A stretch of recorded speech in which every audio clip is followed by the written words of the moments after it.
जय हिंद साथियों। आज रेलवे ग्रुप डी में एक महत्वपूर्ण सवाल पूछा गया है बहुभुज से। इसमें यह पूछा गया है कि एक भुजा दिया हुआ है जिसमें विकर्ण की संख्या क्या है। तो हम लोग सबसे पहले क्या करेंगे, विकर्ण को समझ लेंगे।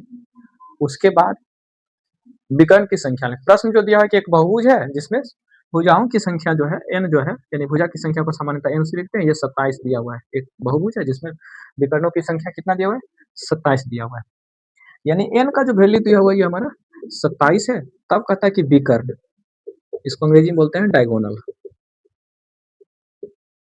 ये डायगोनल पूछ रहा है कि विकर्ण कितना हो जाएगा। तो विकर्ण हम लोग समझ लेते हैं, फिर विकर्ण निकालेंगे। देखिए, मान के चलिए हम लोग त्रिभुज है, क्या त्रिभुज में विकर्ण होता है? त्रिभुज में विकर्ण नहीं होता है।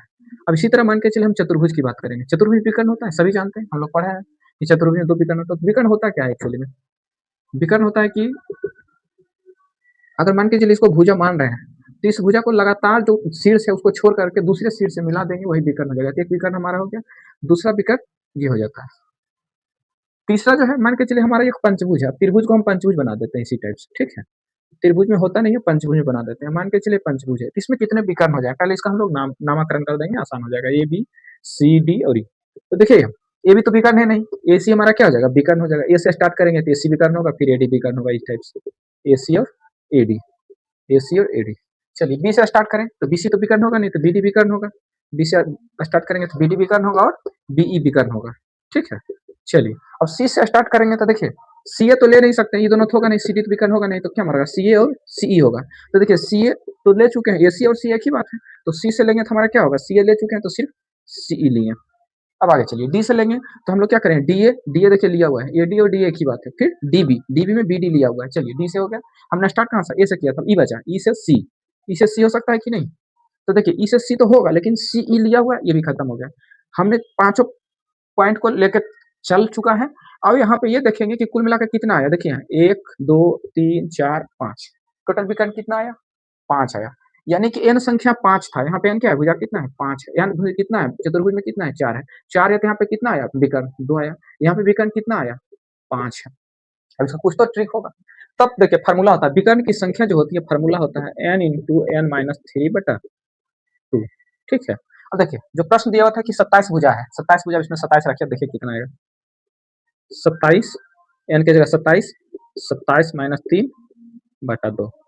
चलिए तो ये 27 हो गया, 27 में से 3 जाएगा 24 और बटा 2। इसको काट दीजिए 12 से। अब 12 गुना 27 करेंगे तो कितना हो जाएगा, 27 देंगे 270 और 27 दूनी 54, यानी 7 5 12 324। यानी अगर किसी भी बहुभुज में 27 भुजा है तो उसमें विकर्णों की संख्या 324 हो जाएगी। अब हम लोग ये फार्मूला को देखते हैं, क्या त्रिभुज और चतुर्भुज और पंचभुज में लागू होता है कि नहीं होता है। तो देखिए यहाँ कितना, n की मान 4 है, 4 की जगह रखिए, यहाँ क्या रखेंगे, n की जगह 4 रखेंगे। तो देखिए 4 और 4 माइनस 3/2 है ना, n into N minus 3, n into N minus 3/2। देखिए 2 से 2 कट कैंसिल हो गया, 4 में 3 गया 1, 1 गुना 2 कितना हो गया, 2। देखिए 2 आया। अब चलिए पंचभुज के लिए काम करते हैं। पंचभुज में क्या होगा, n इंटू एन माइनस 3, यानी 5 इंटू 5 माइनस 3/2। यही फॉर्मूला होता है। देखिए 5 में से 3 जाएगा 2, 2 में से 2 कैंसिल हो गया, क्या बचा 5। यहाँ पे हमारा कितना आया था, 5 आया था, 1 2 3 4 5। तो फार्मूला क्या हो गया हमारा विकर्ण का, n इंटू एन माइनस 3/2 हो गया। अब यहाँ पे एक कॉन्सेप्ट और समझ लीजिए, ठीक है। हम जब विकर्ण पढ़ रहे हैं तो विकर्ण के साथ साथ एक चीज और समझ लेते हैं। तो वो क्या है, तो वो क्या है कि विकर्ण के साथ साथ समझना है। तो वो होता है कि कोण, कोण।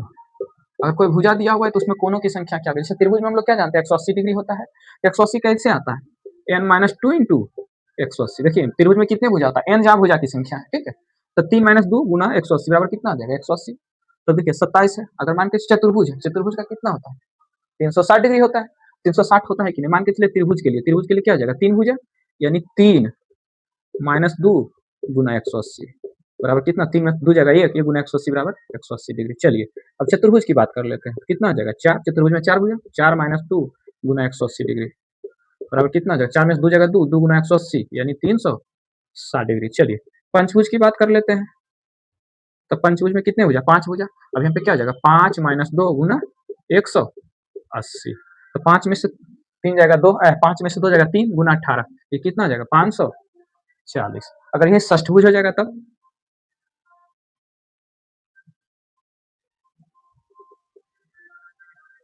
कितना बुझा, 1 2 3 4 5, 1 2 3 4 5 और एक 6।